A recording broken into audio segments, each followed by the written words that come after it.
Olá, pessoal, tudo bem com vocês? Eu sou o André e é um prazer ter vocês aqui nesse momento nos assistindo. E a você também que está aí nos acompanhando no YouTube ou pelo Spotify. Estamos começando mais uma aula do Praticadamente.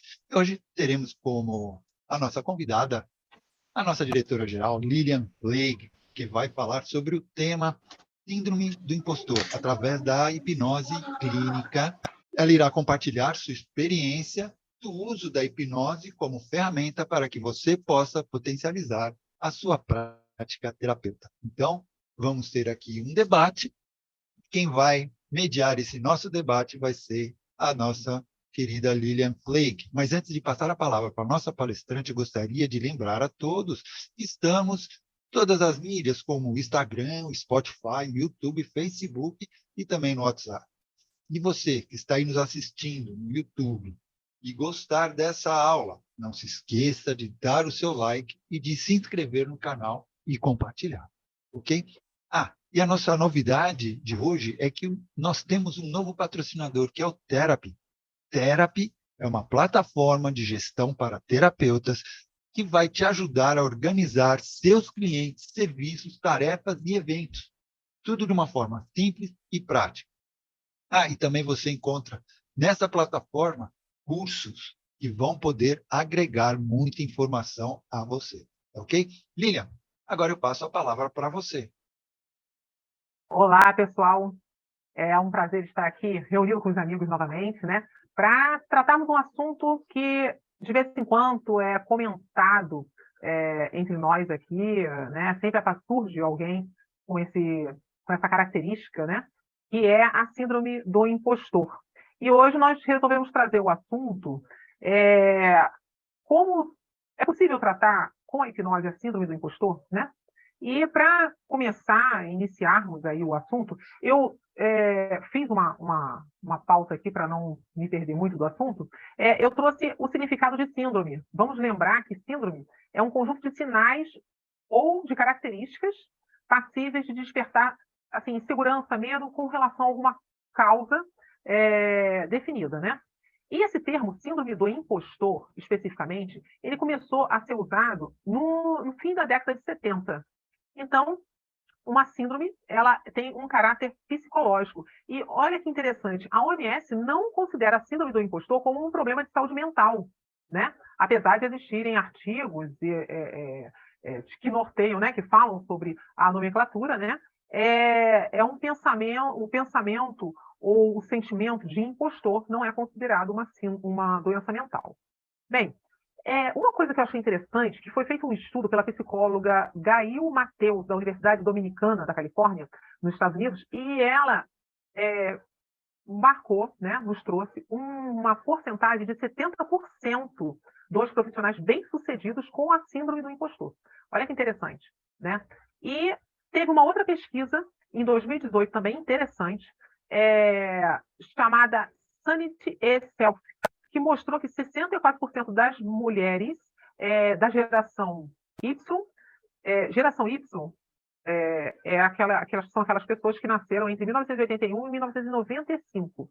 Né? Então, 64% das mulheres, elas possuem, no caso, né, em 2018 foi feita essa pesquisa, a síndrome do impostor.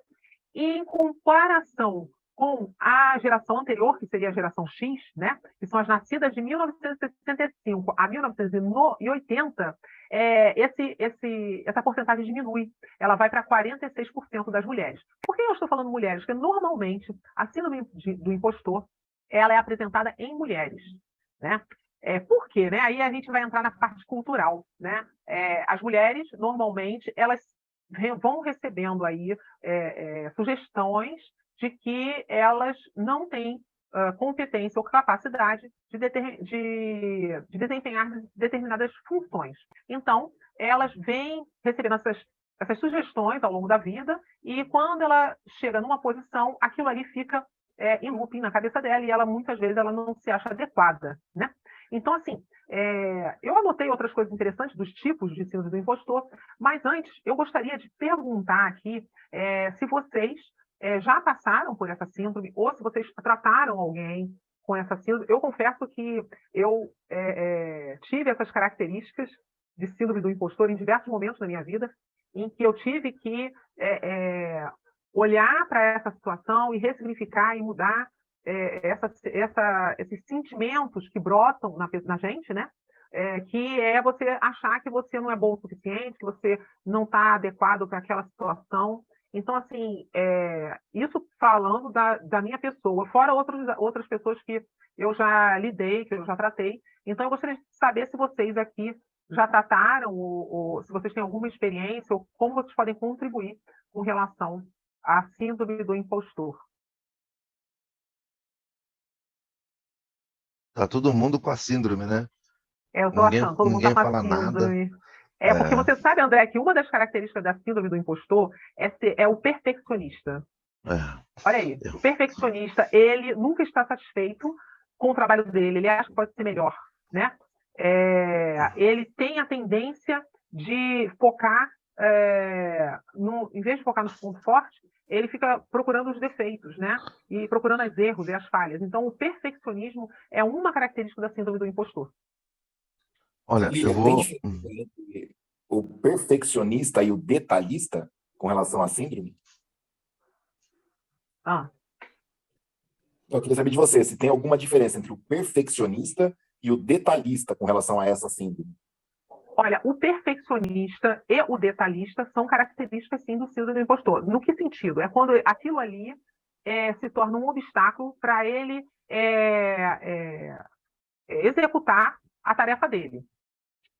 Existe perfeccionismo, existe detalhismo, né, uma pessoa detalhista, porém, quando aquilo cresce muito e ela atrasa, ela se enrola, porque ela não consegue desempenhar a função, aí você já está caindo, a pessoa está caindo na síndrome do impostor. E a Sônia aqui no chat disse que ela teve um atendimento essa semana, dizendo, né, que a pessoa tem, assim, e ela ainda diz que com relação às características, ela se cobra demais a perfeição. Né? Então, é uma característica, quando isso atrapalha o desempenho profissional e às vezes até do relacionamento, tá? Quando nós estamos falando de profissão, mas às vezes a pessoa se separa porque ela também entra numa outra situação dela se achar inapropriada ou não ser o suficiente para outra pessoa do relacionamento. Isso também faz parte da síndrome do impostor. Uma outra, além de perfeccionismo, é o super-herói. Com esses indivíduos, eles se sentem inadequados. Eles se sentem compelidos a trabalhar o máximo possível. É aquela pessoa que ela faz o máximo, ela se exaure, porque ela acha que ela tem que ser o melhor. Então, veja bem, é somente quando a síndrome sai do controle. Então, o super-herói ele se sente inadequado, essa característica, né? Enquanto o perfeccionista, ele tem tanta perseguição em ser perfeccionista que isso gera nele uma ansiedade. A pessoa, às vezes, chega na clínica com ansiedade com relação ao trabalho dela, uma ansiedade, na identificação, às vezes, nessa ansiedade, tem um síndrome do impostor aí, que ela, às vezes, não se percebe. Entendeu? O especialista também é uma outra característica, outro tipo. Especialistas são as pessoas que estão sempre tentando aprender mais e nunca estão satisfeitas com o seu nível de compreensão. Embora sejam frequentemente altamente qualificadas, elas subestimam. Elas não acreditam que elas têm a capacidade de desenvolver. Esse é um dos mais comuns, eu acredito. A gente sempre se acha que não está o suficiente para desenvolver um projeto, para fazer um trabalho, e aí a gente começa a querer se especializar e não entra na atividade, não desenvolve o trabalho, ou às vezes a pessoa ela tem numa empresa uma oportunidade de passar para um outro cargo e ela não se acha suficiente, e às vezes ela nem concorre a esse cargo, e às vezes ela poderia concorrer e ela conseguiria ser chamada no outro cargo. E nós, como terapeutas, tem muitos terapeutas, eu conheço muitos, capazes, você conversa, a pessoa sabe muito, a pessoa consegue classificar, consegue fazer um monte de coisa, só que ela acha que ela tem que estudar mais, ela acha que ela ainda não está suficiente, e aí ela não atende, ela não trabalha, porque ela se sente ainda sem... porque o que acontece? Você tem uma qualificação, a gente nunca vai saber tudo. Se você chega um cliente para você, e você chegou para você o cliente, e você vê que ele tem uma questão, uma demanda que você não tem conhecimento, você tem que ter a humildade e falar assim, olha só, essa não é a minha especialidade, eu vou te orientar a procurar um outro terapeuta. Aproveita que nós conhecemos vários terapeutas no grupo, praticamente, e coloca lá, olha, eu estou com um cliente com essa demanda. Mas com certeza tem várias demandas que o terapeuta consegue atender. E às vezes ele não começa a atender nunca, porque ele acha que ainda não está suficiente. Isso daí é uma síndrome do impostor. Lilian, existe alguma relação da síndrome do impostor com autossabotagem? Sim. Autossabotagem faz parte. Autossabotagem faz parte da síndrome do impostor. Né? Que a impressão que dá, né, é que a pessoa acaba mesmo se autossabotando, né? Quando ela tem alguma dessas características. Certo, Sérgio?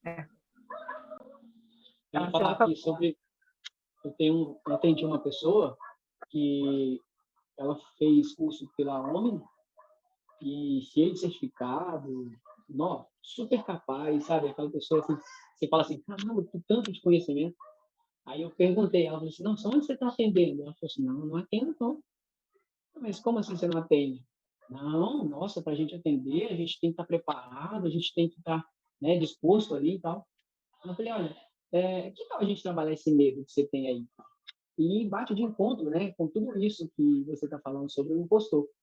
E, cara, hoje ela tem o consultório dela, mas foi tudo dentro desse síndrome do impostor mesmo, né? Ela se auto-sabotava, ela achava que não era capaz, ela achava que sempre tinha que estudar mais, e olha que ela era cheia de conhecimento, né? Então, é um exemplo aí que eu queria comentar com vocês.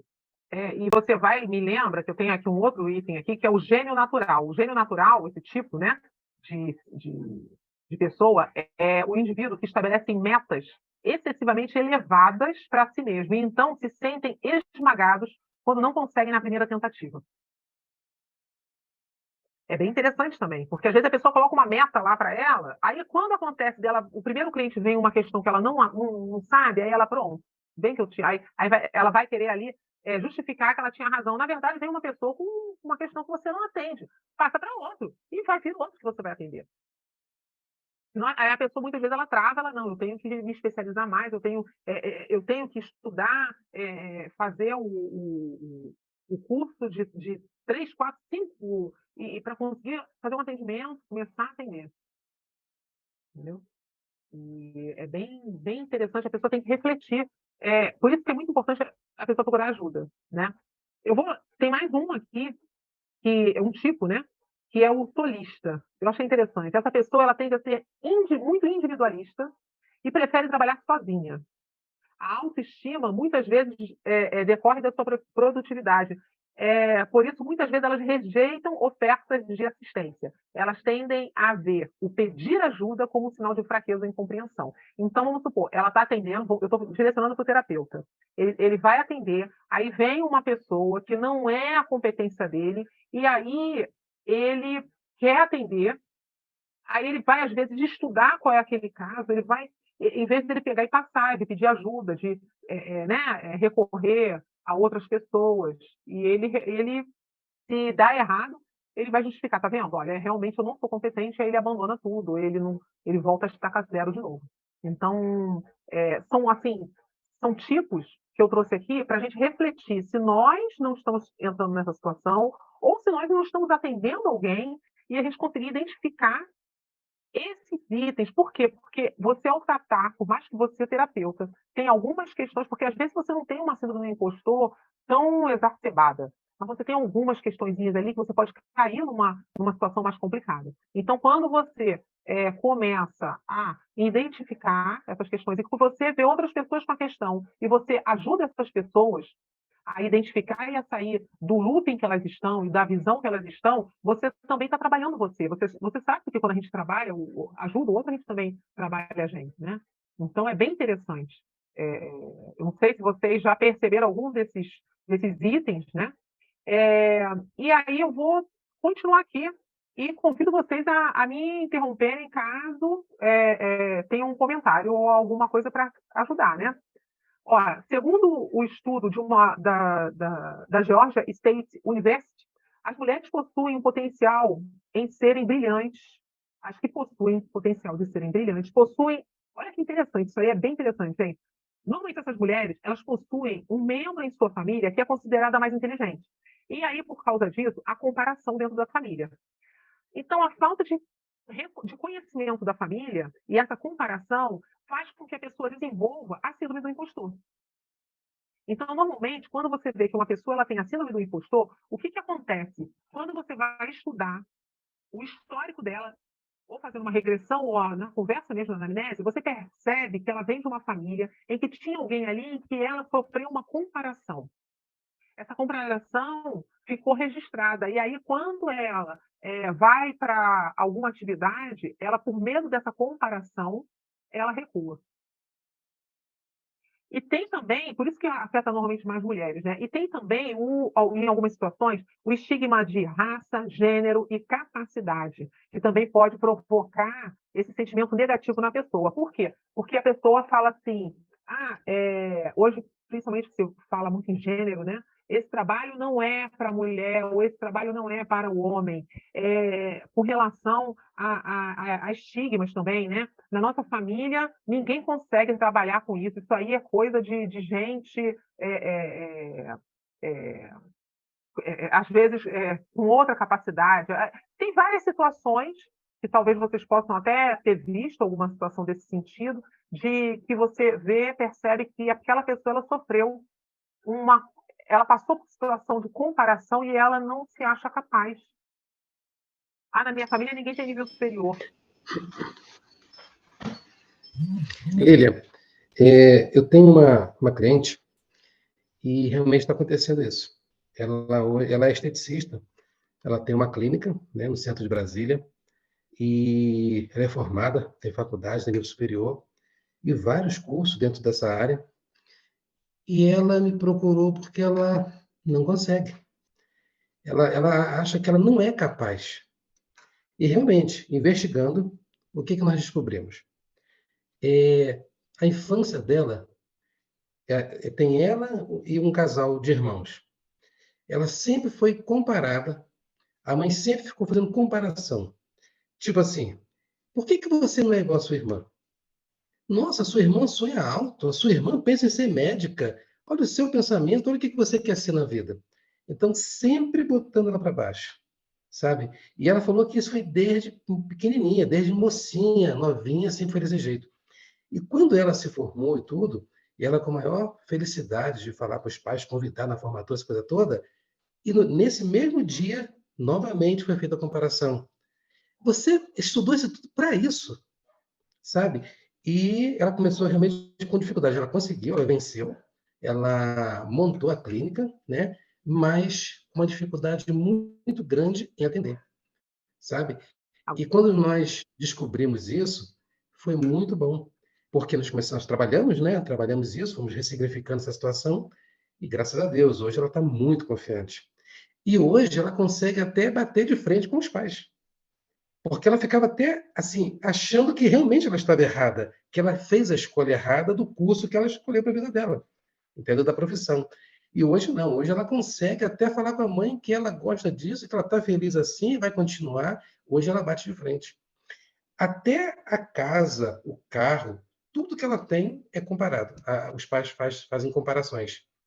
Nossa, olha o Então, seu carro, olha a sua irmã. É terrível eu uma achei situação dessa. legal você trazer isso aí, porque aí você está mostrando que a hipnose, você identifica a questão, você Uhum. identificou que era uma comparação, e aí você vai conseguir, com a identificação, trabalhar com a hipnose da forma mais assertiva, às vezes trazendo para o cliente a conscientização, que às vezes nem o cliente se toca disso, né?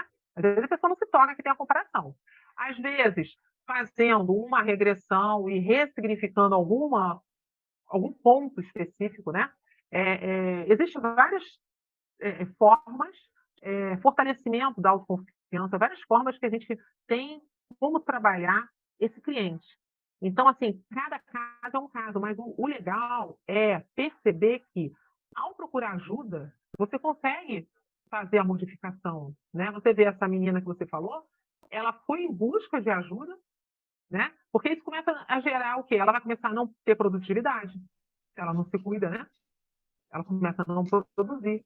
ela começa a cair a qualidade do trabalho dela. Uma série de consequências, né, desagradáveis que ocorrem, mas a pessoa tem que procurar ajuda. Ela Né? começa a se achar inferior realmente, né? É inferior a todos e a tudo, né? Então, realmente, essa é uma situação muito séria, né? E vai desencadeando outras coisas, né? Que aí a autoestima vai sendo comprometida e uma série de outras situações, né? Exatamente. Aí cai no que eu trouxe aqui também, que são as consequências. O que são as consequências? O medo, o estresse, a vulnerabilidade, a constante tensão e tristeza que a pessoa vai se munindo. Então, veja bem, se ela não cuida disso, quando ela começa a identificar, né, opa, tem alguma coisa errada, ela começa a entrar num processo muito mais sério, Uhum. né? Então, é bem interessante a gente conseguir enxergar e identificar isso e para ajudar a pessoa, porque essa pessoa ela pode vir num estado inicial, como uma síndrome do impostor, assim como ela pode vir com uma ansiedade crônica, com uma depressão, com uma série de outras coisas mais, porque começou lá com uma comparação que ela não vai conseguir modificar os pais, mas ela tem como se fortalecer. Ela tem como entender que aquela é a visão daquela pessoa, mas que ela tem a segurança de saber quem ela é. Você vai ali trazer o autoconhecimento para ela, você vai trazer para ela quem ela é, o que ela construiu, o que ela fez, o que ela ressignificou da vida dela. E ao ela se sentir segura, alguém a comparar, alguma coisa não vai mais abalar ela, porque ela já tem essa segurança, ela já tem essa confiança, né? A gente só se sente abalado quando a gente não tem solidificado o que nós somos realmente. Aqui nós viemos. Qual é o nosso objetivo? Quem somos nós? Né? É bem interessante essa situação que você trouxe, porque é algo muito comum. E eu acho assim, bem interessante porque a pessoa ela começa a acreditar que ela não merece ser feliz. Porque ela entra numa situação crônica que ela começa a acreditar que ela não merece aquilo. Aí ela começa a achar que até o dinheiro que ela ganha, ela não merece.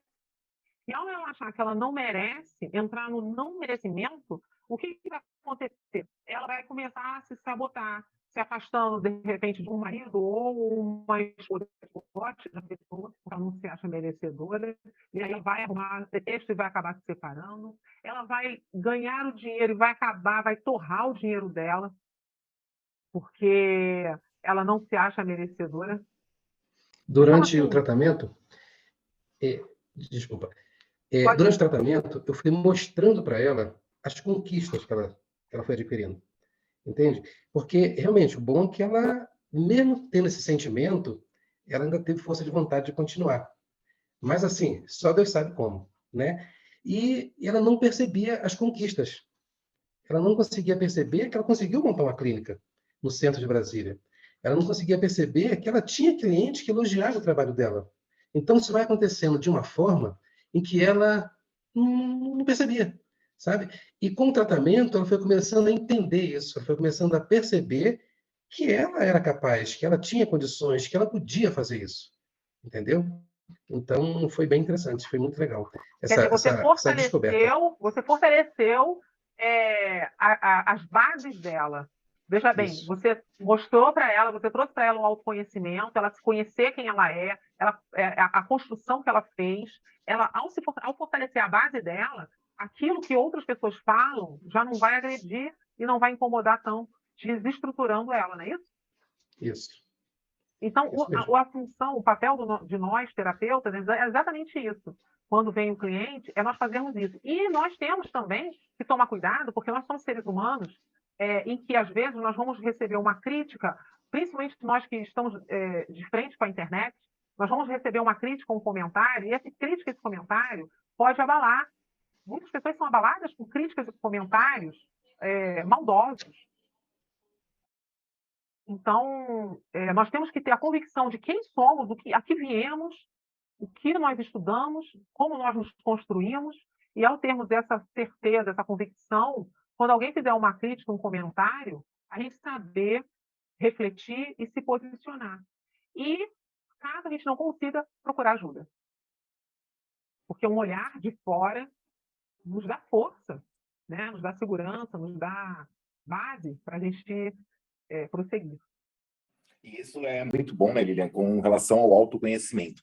Quando uma pessoa se conhece, ela consegue enfrentar essas críticas com mais tranquilidade. Fizeram uma pesquisa uma vez, que era o seguinte, pegavam uma pessoa, né, na repartição, e 3 pessoas, combinado com 3 pessoas, ela passava, a pessoa, nossa, você engordou. Aí passava na segunda pessoa, a pessoa, nossa, você engordou. Passava na terceira, nossa, você engordou. 3 comentários iguais, a pessoa achava que era certeza que ela tinha engordado. E fizeram o contrário também. Nossa, como você emagreceu, como você está bonita. Nossa, você... E também 3 comentários era o suficiente para criar uma convicção.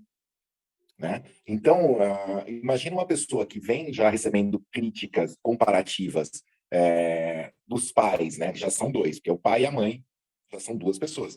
Uma terceira pessoa de fora fazendo já é certeza que eu sou realmente menos, entendeu? Então, é muito complicado isso para a pessoa lidar, porque ela não tem um referencial dela com ela mesma para poder confrontar essas críticas. As pessoas vivem tão no automático que elas acabam não confrontando. Que nem eu passei muito tempo entre eu começar a estudar e ir para a televisão, foram 7 anos, para eu, da televisão, lançar meu livro, foram mais 6 anos. Mais 5, né? Porque eu não me sentia pronto para lançar um livro. Tem sempre aquele medo, tipo, vou lançar esse livro e vou levar paulada de psicólogo, vou levar paulada de um monte de gente. E foi estranho, porque eu estava esperando a paulada e nunca veio, né? É porque nós que ficamos expostos, né, a gente que se expõe na mídia, a gente vê muitas pessoas maldosas fazendo agressividades e falando mais coisas incoerentes do que coerentes. Essa que é a verdade, né? E se você não tem confiança e não se conhece, não tem entendimento de quem você é, da seriedade do teu trabalho, do teu processo, você acaba se abalando. Eu achei interessante você falar sobre engordar, né, e emagrecer, porque aconteceu uma coisa interessante essa semana, que eu tenho procurado diminuir um pouco como é que se diz? Meu peso. Na verdade, eu não estou vendo nem peso, eu estou vendo pela roupa, né? E aí eu tenho caminhado, mudado a alimentação, aquelas coisas todas e tal, né? E aí eu percebi que eu dei uma desinchada, né? Estou fazendo umas atividades, eu dei uma desinchada. Como é que eu percebo? Eu não estou me pesando. Eu vejo pelas roupas. A roupa está mais larga. Aí, quando foi essa semana, uma pessoa falou assim, falaram alguma coisa e tal, eu falei assim, não, mas você tá mais gorda, não tá não? Eu falei assim, não, eu emagreci. Tenho certeza que eu emagreci. Se eu não tivesse convicção de que eu estou me acompanhando e de que minha roupa está mais larga, eu ia ficar assim, será que eu emagreci mesmo? Né? Pô, eu acho que eu engordei. Caramba, estou fazendo o maior esforço e eu engordei. Então, assim, isso que você falou, eu achei bem interessante, é você ter convicção do seu processo, de quem você é, do que você está fazendo, o que você... É se conhecer. Eu estou caminhando por onde? Eu quero chegar aonde? É o que você falou, autoconhecimento. Qual é a minha personalidade? Vamos ver lá o pé da gente. Qual é a sua personalidade? Exato. Porque, assim, eu acho muito interessante isso, que nenhuma pessoa que tem as unhas dos pés visíveis, por exemplo, acredita mais nas próprias verdades. Então, ela dá pouca atenção para as verdades dos outros, né? E quando ela cisma que é de um jeito, putz, você pode provar cientificamente para ela que está errado e ela vai continuar batendo o pé e pronto, acabou. Né? Agora, aquela pessoa que tem a unha pequenininha, ela já acredita muito mais nos dogmas sociais. Então, o que os outros falam dela, o que os outros vão pensar dela, interfere mais na vida dela. Então, assim, quando você lida com seres humanos, né, você também tem que ver um pouquinho esse lado dele. Que histórico aquele ser humano tem? É um ser humano que chegou para você com o peito estufado para frente ou ele chegou com o peito encolhido, enfiado lá no fundo? Os ombros dele estão soltos ou estão arqueados para cima, numa situação de medo? Né? O corpo dele já está falando o que ele está sofrendo. Se você souber interpretar um pouquinho isso, você já consegue trabalhar aí N coisas sem entrar muito na síndrome. Porque assim, eu não gosto muito de colocar síndrome ou trauma de, ou assim, uma classificação. Porque a classificação, num primeiro momento, pode trazer um alívio para a pessoa, no segundo momento, vira a muleta dela pro resto da vida. E ela não tem que sair daquilo, entendeu? E aí você me faz o seguinte, eu vou trazer uma coisa que eu exatamente sobre isso que eu para falar aqui. Devemos ressaltar aqui que ninguém é de forma fixa, e sim está numa situação, ou seja, ninguém possui permanentemente a síndrome do impostor. São apenas conjunções de estar que podem ser facilmente alteradas com a ajuda de um profissional preparado. Na verdade, Isso que o Ivo falou é bem importante. O rótulo. A gente tem que tomar cuidado com o rótulo. Quando vier um rótulo, você pegar e analisar. Mesmo que venha um médico, uma autoridade, vai pesquisar, procure outra opinião, vejam outras pessoas, né? Porque se você se deixar rotular, você pode cair nessa situação de, dependendo da personalidade, a pessoa acaba entrando num medo, numa ansiedade, numa depressão, entra numa série de situações, né? Então, assim, a gente tem que tomar muito cuidado exatamente com isso que você falou. Quando a gente fala síndrome, veja bem, síndrome são características. Não quer dizer que você tenha todas as características. Não quer dizer que você esteja com isso. Às vezes você está com uma situação que, se você alimentar essa situação negativa pode crescer e atrair e trazer outras situações negativas. Então, o ideal é identificar e sair dela. E às vezes quem está ali te rotulando nem tem conhecimento de causa. Às vezes está falando por falar. Se você não estiver realmente atenta, como você bem colocou aí, você se deixa levar por essa opinião e cria um problema, né? E, Exatamente. Josué, eu estou lendo um livro agora chamado A Visão Tântrica de Osho, né? E Osho, numa parte desse livro, ele compara o ser humano ao céu. Ele fala: o ser humano é o céu azul, é a parte azul do céu. As nuvens são coisas que passam, mas o céu azul teve lá antes de você e vai estar lá depois de você. E o céu nunca é igual. E mesmo o céu extremamente nublados, preto, de nuvens carregadas, se você passar por cima das nuvens, ele vai estar azul. Né? Então ele fala o seguinte: o ser humano muitas vezes se identifica com as nuvens, e ele não é. Ele não pode se identificar com as nuvens, porque ele não é. Assim, o ser humano é muito maior do que as nuvens. O ser humano é igual ao céu. Ele sempre vai ser. Então, existe uma condição de ser e estar. A gente não pode se confundir com isso. Cada vez que você se conhece mais, você passa a ser mais você. E estar menos influenciado, e também percebe que esses estados momentâneos não são estados fixos.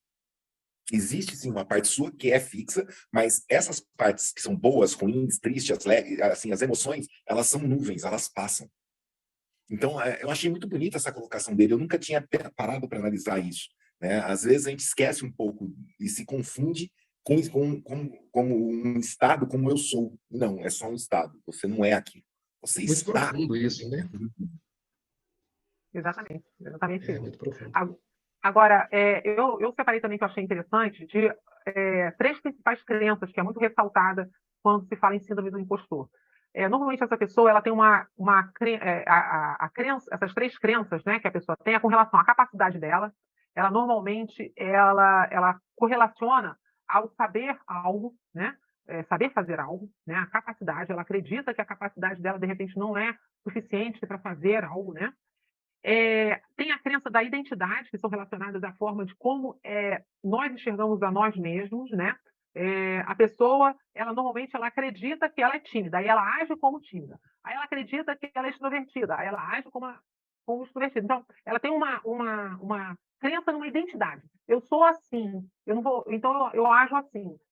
Então, são crenças que a gente pode identificar também quando está lidando com uma pessoa que às vezes ela não sabe que ela reúne essa síndrome, mas nem você vai diagnosticar, mas você vai poder trabalhar a pessoa que ela vem com essa mentalidade. Uma crença também em merecimento. Normalmente é a mais forte que a gente vê, né? Que a merecimento relacionado a acreditar que ela não é merecedora de tal relacionamento, ela não é merecedora daquela quantidade, daquela quantia de dinheiro, e aí ela acaba com tudo. Ela, por ter a crença de não merecimento, né, com relação ao merecimento, ela acaba também entrando numa situação negativa, né? Então, assim, essas 3 crenças com relação à capacidade da pessoa, com relação à identidade, ao merecimento, normalmente elas se ressaltam quando estamos nos falando da síndrome do impostor. Não sei se vocês já repararam isso. Eu ia te fazer até essa pergunta mesmo. Se a síndrome do impostor, se ela atua nessa área também do relacionamento, do sentimento, Sim. né? Porque eu peguei uma cliente ontem, e olha só que interessante. ela foi adotada com 6 dias de nascida, né? Com 5 anos, ela descobriu que foi adotada. A mãe contou. E foi um traumazinho para ela, né? E ela me falando que hoje ela está com 29 anos. Então, ela falando que com 5 anos ela já percebia que ela era diferente na forma de se vestir, na forma dela brincar, se expressar, né? É uma menina e mais voltada para o lado masculino. Bom, resumindo, quando ela foi crescendo, sofreu bullying na escola, então, além dela sofrer esse trauma da adoção, desculpa, além dela sofrer o trauma da adoção, ela sofreu bullying por se vestir do jeito que ela se vestia, igual um menino. Então, ela é chamada de Maria João, aqueles apelidos, aquelas coisas, né? E, com 16 anos, ela abriu o jogo para a família. Eu gosto de meninas, né? E, com isso, ela foi expulsa de casa. Olha, Então, ela sofreu uma segunda rejeição. Ela já sentia a rejeição de ter sido adotada, né? Ela era abandonada pela mãe. E a segunda rejeição, quando os pais botaram para fora, a família toda contra, porque ela se apresentou como homossexual, né? E hoje ela tem um sério problema com o relacionamento, ela se trava. Hoje ela não consegue se relacionar. Ela fala que se trava, ela fica ali completamente travada, presa diante da companheira, né? Então, Então, podemos dizer que isso, ela está sofrendo a síndrome do impostor? a gente não eu pode acho, rotular, como o Irmo falou, a gente não pode rotular, né? Fala, Irmo. mas eu acho aí, Josué, que o buraco é mais embaixo. Se você pegar o livro O Corpo Guarda Suas Marcas, você vai perceber que traumas infantis criam uma dissociação, né, na pessoa entre a mente e o corpo. Então, um trauma dessa origem gera uma dissociação. Então, a pessoa ela não ela enxerga o que ela tem que fazer com o corpo dela, mas ela não vivencia visceralmente o que ela está fazendo com o corpo.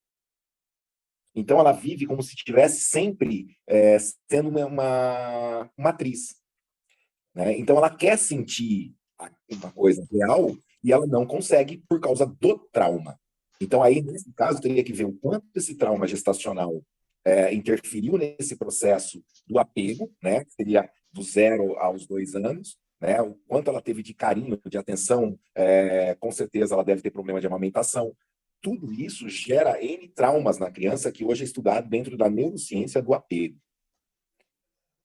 Aí junta esses traumas com a questão, por exemplo, da comparação dela com outras pessoas, aí sim pode gerar assim. Mas o foco não é a síndrome nesse caso. O foco aí está nos traumas lá atrás que geraram todo um processo de dissociação. Então, teria que trabalhar a memória traumática, teria que trabalhar todo um conteúdo aí repressor que levou ela, inclusive, teria que ver se ela já veio com o feromônio trocado, com o nariz, com os receptores de feromônio trocado, né? Então, 10% da espécie dos mamíferos serão homossexuais, porque eles vêm com feromônio trocado. Então, o que é isso? Eles não se excitam com o cheiro do sexo oposto e sim se excitam com o cheiro do mesmo sexo.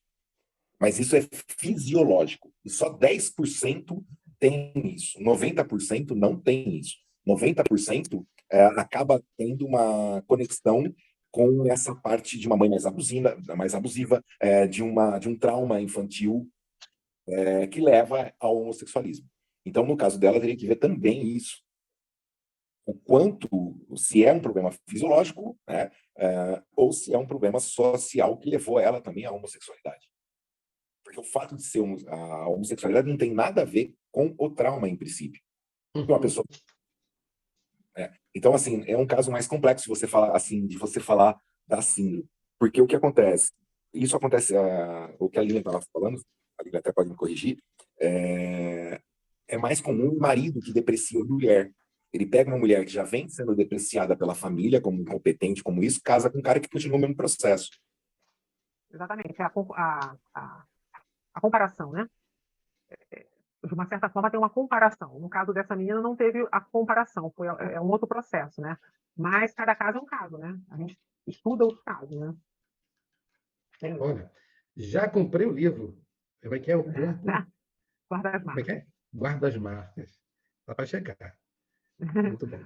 Então, aí é bom que nós vamos começar o estudo dele, ele vai estar com o livro. Olha só. Então, assim, uma outra coisa interessante é o seguinte, que eu gostaria de ressaltar aqui, é como a hipnose pode ajudar na síndrome do impostor, né? Então, vamos lá. Primeiro, nós vamos lembrar o seguinte, o que nós vamos fazer, tratar aí? Nós vamos tratar os sentimentos disfuncionais que surgem aí nessa situação, né? Que é a ansiedade, o medo, a baixa autoestima. É como você fez com a menina que você comentou. O que você fez? Você fortaleceu a autoestima dela, né? Você foi tratando aqueles sentimentos todos que vieram e aí ela foi se fortalecendo, ela foi identificando, foi ressignificando, mudando as sugestões. E a hipnose ela faz exatamente isso. Com a hipnose, você consegue tratar essas situações todas para a pessoa sair desse quadro, né? Agora, eu separei aqui alguns apontamentos também interessantes que a gente pode utilizar, né? Com o cliente ou com outras pessoas, né? Que é bem legal. Ó, primeiro, como sugestão, compartilhe seus sentimentos. Converse com outras pessoas sobre como você está se sentindo. Essas crenças irracionais tendem a apodrecer quando estão escondidas e não são comentadas. Veja bem, comentar com alguém, falar com um profissional, ver que crenças são essas, né? Que sentimentos são esses, é muito importante, porque senão aquilo ali vai ficar estagnado, vai, né? Vai chegar a um ponto que fica mais difícil ainda cuidar, né? Concentre-se nos outros, embora isso pode parecer contra-intuitivo, né? Tentar ajudar outras pessoas na mesma situação que você, se você vê alguém, né, que tem uma situação parecida, às vezes veja bem, é uma das situações, não precisa a pessoa ter isso tudo.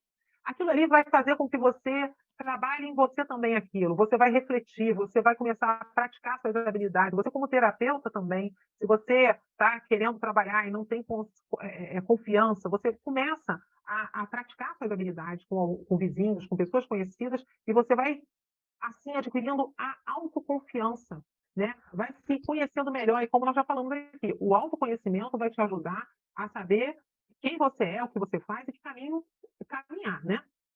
Uma outra dica é avaliar suas habilidades. Se você tem crenças antigas sobre sua incompetência em situações sociais ou de desempenho, né? Faça uma avaliação realista de suas habilidades. Escreva suas realizações em que você é bom. Compare isso com uma autoavaliação. É sempre bom comparar com você, não com o outro. E você, quando escreve, nós sabemos que escrever é uma excelente terapia de reconhecimento, de autoconhecimento, né? E inclusive, de fortificação das capacidades que você quer fortificar, né? Uma outra sugestão é dê micropassos. Não se concentre em fazer coisas perfeitamente, mas sim faça coisas razoavelmente bem. Faça um pouquinho por vez, converse com o grupo, dê sua opinião, compartilhe uma história, né, sobre você. Vá trabalhando devagarzinho, passo a passo. Isso também é bem importante. Outra sugestão é questione seus pensamentos. Ao começar a avaliar suas habilidades, dar esses micropassos, questione se seus pensamentos são racionais. Faz sentido que você seja uma fraude, considerando tudo que você sabe? Lilian, Pare, fala. você falando tudo isso, me veio uma parábola uma vez. Diz que um aluno estava cabisbaixo, o professor chegou nele e falou: o que aconteceu? Ele falou assim: professor, eu não me sinto capaz de fazer uma prova boa, de tirar 10, eu não me sinto assim, né? E eu estou meio angustiado. O professor pegou, tirou o anel, virou para ele e falou assim: vai no mercado e vê se você consegue vender esse anel para mim por R$ 100. Não aceite menos que R$ 100 nesse anel. Aí ele catou o anel e foi, né? Passou uma meia hora, ele voltou. Falou: professor, o pessoal dá 30, 40, 45. Eu não consegui mais que 50 nesse anel. Aí o professor pegou o aluno e falou: então vem comigo. Aí ele foi numa joalheria, chegou o cara da joalheria e falou: quanto você pode avaliar esse anel para mim? Ele catou o anel, olhou e falou: olha, esse anel hoje eu poderia pagar para o senhor R$ 4.000. O aluno ficou espantado, né?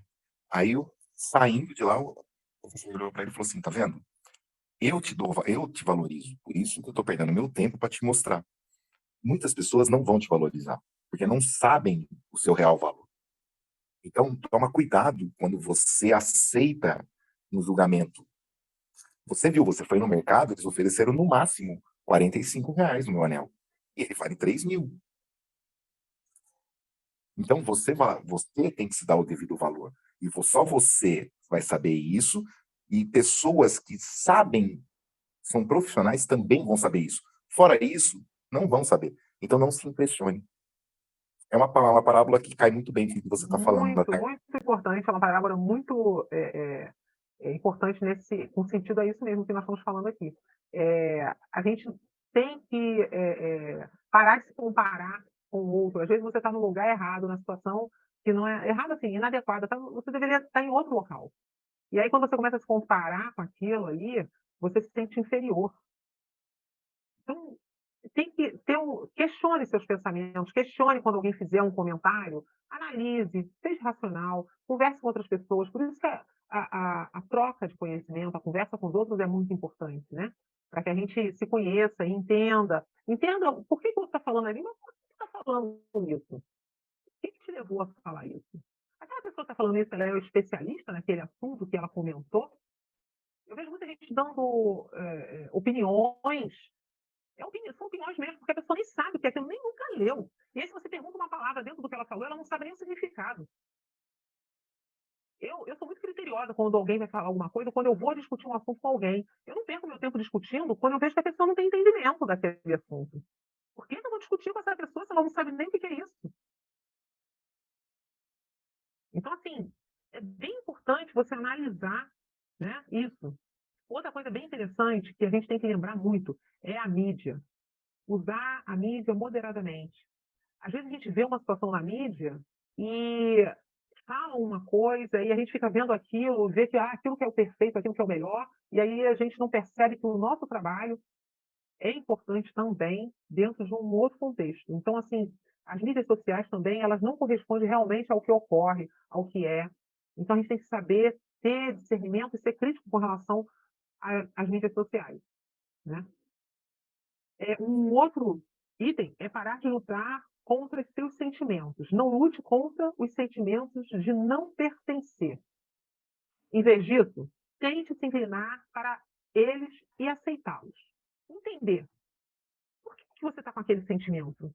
Você vai olhar para ele, vai ver esse sentimento, vai reconhecer, vai começar a desvendar de onde vem isso, desvendar essas crenças que estão te impedindo. É como o exemplo que o Josué falou. A menina veio lá com uma situação. Imagina você lutar contra aquilo. Vamos olhar isso. De onde vem esse sentimento? Acolhe esse sentimento. Reflete em cima desse sentimento. E aí, em cima disso, às vezes esse sentimento vem de alguma pessoa que falou, como nós falamos aqui, o peso na infância de algumas palavras de algumas pessoas, que a gente carrega e nem lembra que carrega. E aí, quando você está adulto, você já está mais do que qualificado, você já está carregando aquele peso. Então, você ao olhar aquele sentimento que vem, analisar, você vai ver que vai conseguir fazer a mudança, né? E outra coisa também é recuse-se a deixar que isso retenha você, que isso pare você, né? Continue indo, não se interrompa. Quando você sentir que você não pertence, não deixe que isso impeça de conseguir seus objetivos. Olhe para isso, entenda e continue o seu caminho. Tem muita gente que para. A pessoa estava fazendo. Eu conheço hoje eu conheço muitas pessoas que se formaram, estavam como bons terapeutas, fazendo um trabalho bacana e recuaram, desistiram. Assim como outras profissões, tá? Eu estou falando terapia porque eu trabalho com terapia. Porque elas. Mas é só se olhar, uma faculdade de Direito, né, hoje forma aí 200 alunos. Dos 200, depois de 5 anos, quantos são realmente advogados? E desses que são advogados, quantos permanecem por 10 anos? Então, assim, quando a gente começa a olhar esse tipo de coisa, você fala assim, peraí, tá, eu fiz terapia, eu estou pensando em fazer isso, mas eu não estou sentindo... Não tem problema também. Usa para você, né? A grande vantagem da terapia é que é igual comida. Se você não conseguiu vender, você come. Então, Exatamente. né? O grande problema é que, às vezes, a pessoa estuda algo e não vivencia o algo que ela estuda.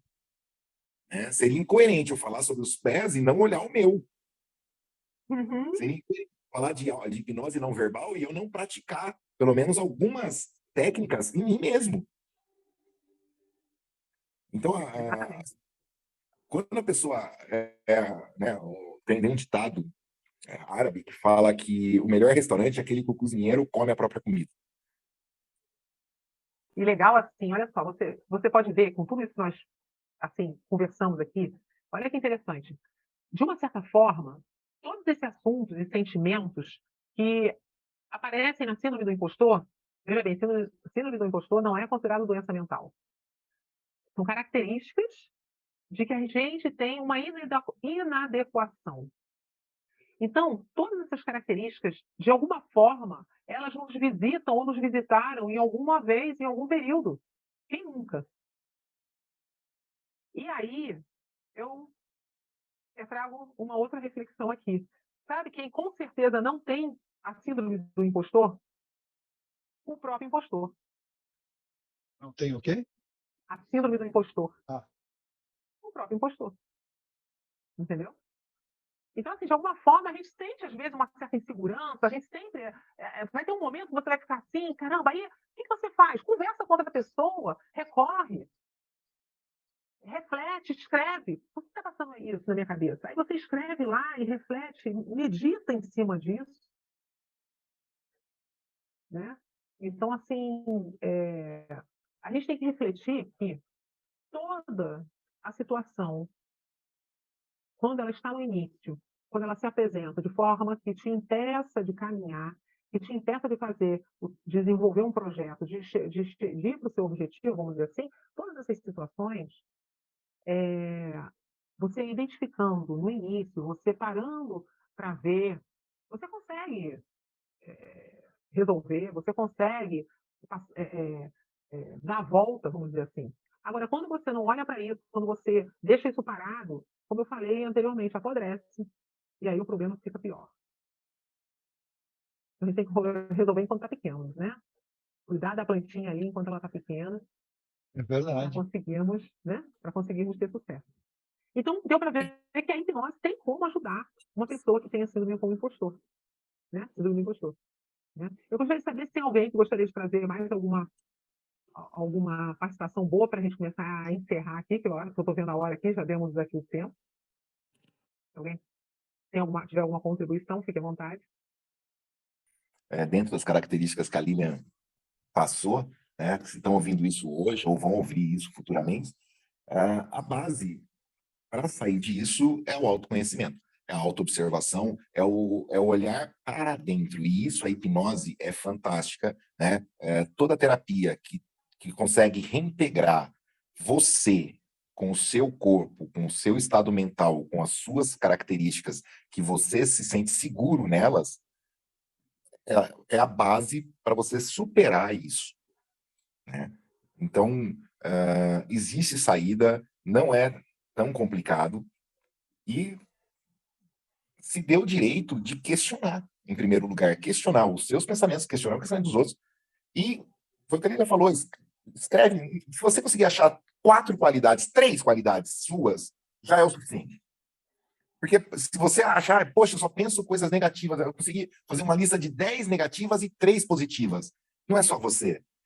Qualquer pessoa comum, se você falar, escreva 10 defeitos seus e 10 qualidades, você vai ver que as pessoas vão escrever muito mais os defeitos do que qualidades, porque elas foram treinadas para aquilo. Não é só você que foi. Né? Tem um ditado que fala que é mais fácil você tacar fogo na grama do vizinho do que cuidar da sua. Por quê? Se você tacar fogo na grama do bairro inteiro e menos na tua, a sua é mais bonita do bairro. Mas isso não quer dizer que você cuidou dela, você só tacou fogo na dos outros. E se não conseguir resolver sozinho, procure ajuda. Né? Procure ajuda. É isso aí. É isso aí, André. Te passo a palavra aí. Gratidão à presença de todos. Muito obrigada pela ajuda e contribuição. É muito bom ter essa troca aqui, levar para as pessoas esse conhecimento. E Muito obrigada a todos que ajudaram aqui, que contribuíram, né? O André aí, vou passar a palavra para ele. Obrigado, Irmão, também, de ter finalizado aí com esse, dizendo, né, o que a da pessoa, né, de procurar tentar se autoconhecer, né, que eu acho que é isso aí, muito, muito legal, finalizou legal. Então, pessoal, estamos encerrando mais uma roda de conversa de terapeutas sobre o tema, né, do síndrome do impostor, e espero que vocês tenham gostado. Agradecemos muito a presença do nosso público que esteve participando aqui ao vivo, a nossa mediadora, Lilian Flig, e também a todos aqueles que estão assistindo aí no YouTube ou no Spotify. Espero que tenham gostado e aprendido um pouco mais sobre essa síndrome. E para continuarmos evoluindo juntos, eu convido a todos para interagirem conosco, deixando seus comentários, sugestões e seus feedbacks, tá? Isso é muito importante para que possamos melhorar e trazer o melhor conteúdo para vocês, tá? Não se esqueçam de curtir, compartilhar e de se inscrever no YouTube e em nossas redes sociais. E assim juntos podemos fazer a diferença na hipnoterapia e transformar a vida das pessoas. E para você que queira conhecer mais sobre o nosso apoiador Therapy, você irá encontrar o link e o contato aqui na descrição abaixo, ok? Então vamos nos despedindo e a gente se encontra na nossa próxima roda de conversa do Praticadamente. Até lá, pessoal!